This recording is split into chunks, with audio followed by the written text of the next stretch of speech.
Domestic terrorism in America continues to be a giant problem under the Trump administration. In fact, over the weekend, a self-described white supremacist was arrested in Ohio after he posted a video threatening to shoot up a Jewish community center. Authorities raided his home and found several weapons. He also happened to have participated in the hate march in Charlottesville, Virginia, just a few years ago. Back in 2017, during that notorious hate march, a young woman named Heather Heyer was murdered by a white nationalist who ran his car into a group of counter-protesters.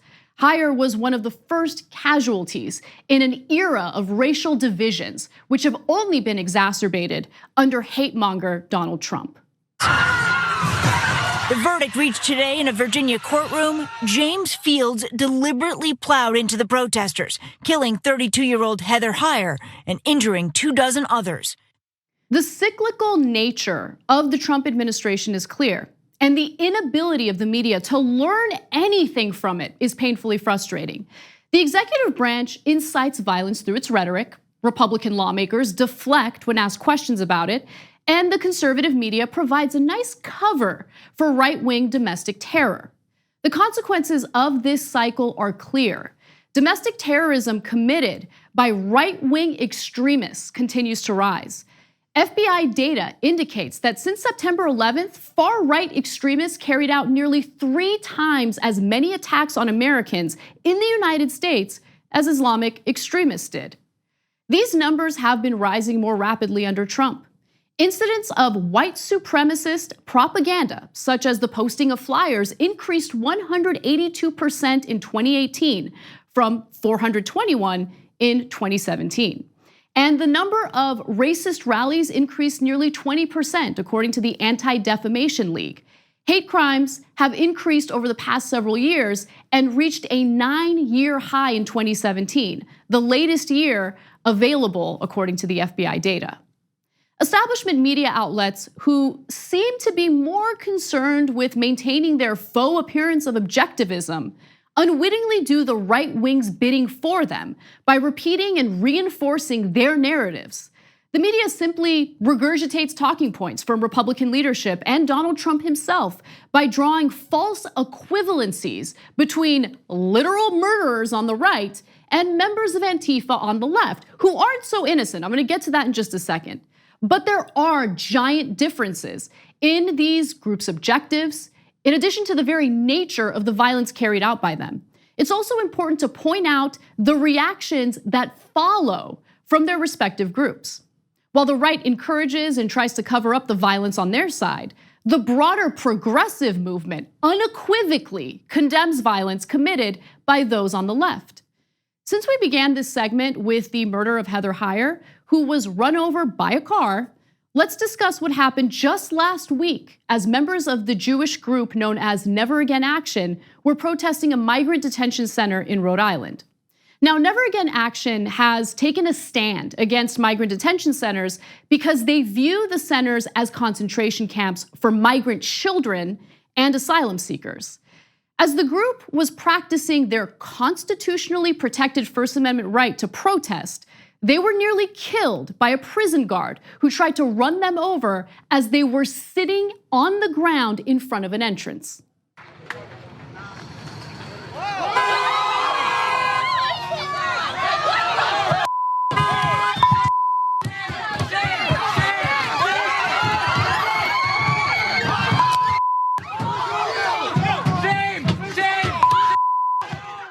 I want everyone, especially those listening to the audio podcast version of this show, to be aware that the protesters were sitting down when the prison guard tried to run them over. Then they got up and banged on the hood of his truck as he continued to drive through the group. Luckily, no one was killed, but several people had to go to the hospital. There were also children and a disabled person in a wheelchair in the group. The correct response is to condemn the attempted murder that took place that night, and to do so regardless of who carried it out. But that's not what you should ever expect from those on the right these days. Here's Lou Dobbs on Fox Business arguing that the protesters who nearly got killed are actually the aggressors. These demonstrators blocking the entrance to a facility holding illegal immigrants when the driver tried to pull in. to the parking lot. The protesters surrounded him, yelling, banging on the hood of the truck, blocking his entrance into the facility.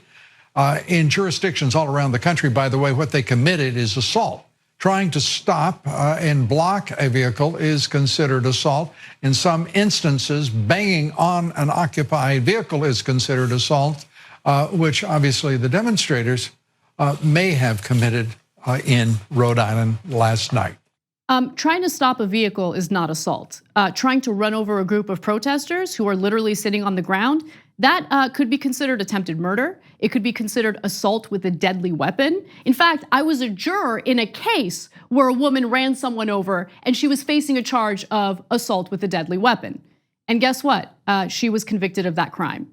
So there you have Lou Dobbs, a right-wing talking head on Fox, not only making excuses for what the prison guard did, but also encouraging future acts of violence against Americans. He's sending a signal that these cases of attempted murder will be excused by people like him, people in positions of power. And Dobbs isn't unique in his rhetoric or reasoning. Several states have tried to pass legislation that would make it legal for individuals to hit protesters with their cars if the demonstrators were thought to be blocking roads. Although the legislation has been shelved and never passed, Rhode Island was one of those states. Deflecting and placing blame on the left in instances of right-wing domestic terror is also a very intentional strategy by Republican lawmakers. After the anti-immigrant motivated shooting in El Paso happened, House Republicans passed around a memo that outlined their game plan and talking points. The document, obtained by the Tampa Bay Times and sent by House Republicans, provides a framework for how to respond to anticipated questions like, do you believe white nationalism is driving more mass shootings recently?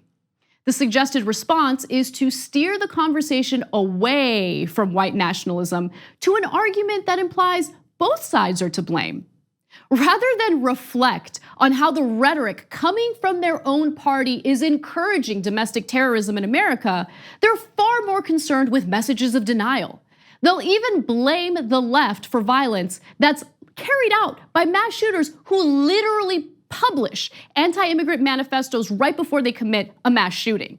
In fact, that same leaked House Republican memo suggested a talking point that reads, quote, white nationalism and racism are pure evil and cannot be tolerated in any form. We also can't excuse violence from the left, such as the El Paso shooter. Yeah, except the shooting in El Paso was committed by, you guessed it, one of their own. All the evidence indicates that he posted this document attacking Hispanics, fearing replacement of white people. And this is not the first time we've seen an online screed like this. Now, I want to be clear about one other thing. That same weekend, there was another shooting in Dayton, Ohio. And in that shooting, the individual appeared to be left-wing. However, there is no evidence, zero evidence, tying that mass shooting to a political ideology, meaning there's no evidence indicating that his political ideology motivated him to carry out that mass shooting. When it comes to El Paso, though, we have ample evidence, including that manifesto. Earlier this year, during a record 35-day government shutdown over funding for Trump's idiotic border wall, the president held an Oval Office address to spread inflammatory messages about immigrants. The life of an American hero was stolen by someone who had no right to be in our country. Day after day, precious lives are cut short by those who have violated our borders. When violent acts are committed by members on the left, the reaction from Democratic lawmakers and the left-wing media happens to be extremely different. After conservative photographer Andy Ngo was assaulted by Antifa during a protest in Portland, here's how we covered it on TYT. We're about to show you video of what happened to him, and it's truly horrendous. It's difficult to even watch it, but it's important for you to see, how there were people there who did attack in a way that is unlawful and should not happen. He appeared on reliable sources following that incident, and he had bruises on his face, so he was 100% assaulted. It is unacceptable, and I want to be clear about that. The violence from the left in that particular case is so stupid. And first of all, it's the wrong thing to do, period. It's immoral and illegal. And secondly, you lose the moral high ground. And once you open the door to violence, guess who's going to be more violent? The right wing. Well, I guess we have some evidence that Cenk was right. Luckily, the members of Antifa who assaulted No were arrested because justice should be served, violence should be condemned. But Captain Thomas Woodworth, the prison guard who was on video committing an act of attempted murder, has not been arrested. He has resigned from his job, though. What's even more amazing is that while right-wing extremists sow fear and domestic terror in America, Republican lawmakers will then accuse the left of inciting violence by simply sharing publicly available information with constituents. After the tragic shooting in El Paso, which led to the deaths of 31 innocent people, Texas Congressman Joaquin Castro drew attention to the business owners who donate the maximum amount of money to Donald Trump. On Twitter, he wrote, "Sad to see so many San Antonians as 2019 maximum donors to Donald Trump, the owner of Bill Miller Barbecue, owner of the historic Pearl, realtor Phyllis Browning, etc. Their contributions are fueling a campaign of hate that labels Hispanic immigrants as invaders." Oh, but Republicans lost it over Representative Castro's tweet. Republican House Minority Leader Kevin McCarthy tweeted, "Targeting and harassing Americans because of their political beliefs is shameful and dangerous. What happened to when they go low, we go high?" Hey, Kevin, what about those protesters in Rhode Island who were confronted by a truck trying to run them over because of their political beliefs? Nothing? Crickets? The way Republicans have failed to appropriately respond to right-wing extremism is reflected in the data. Every extremist killing in the United States in 2018 had a link to a right-wing extremist, and that's according to a January 2019 report from the Anti-Defamation League's Center on Extremism. And even more importantly, a November 2018 analysis from the Washington Post on global terrorism data showed that far-right violence has been on the rise since President Donald Trump entered the White House. And this has occurred alongside a decades-long drop in violence by left-wing groups. But the media will go ahead and draw these false equivalencies as if both sides are equally violent. We know that's not true. The data does not bear that out. Well, last week, ABC News conducted a nationwide review and found that there were 29 cases where Trump was actually directly connected to acts of violence. They explained that, quote, in 9 cases, perpetrators hailed Trump in the midst of immediate aftermath of physically attacking innocent victims. In another 10 cases, perpetrators cheered or defended Trump while taunting or threatening others. And in yet another 10 cases, Trump and his rhetoric were cited in court to explain a defendant's violent or threatening behavior. People are getting murdered in synagogues, mosques, Walmarts, and anywhere else the public might gather by right-wing domestic terrorists.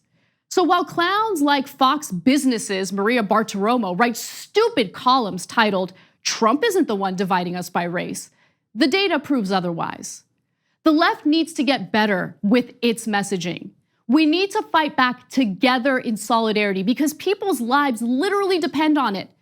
Otherwise, the right wing gets to control the narrative and place blame on those who are viciously assaulted or killed because of the color of their skin or their political beliefs.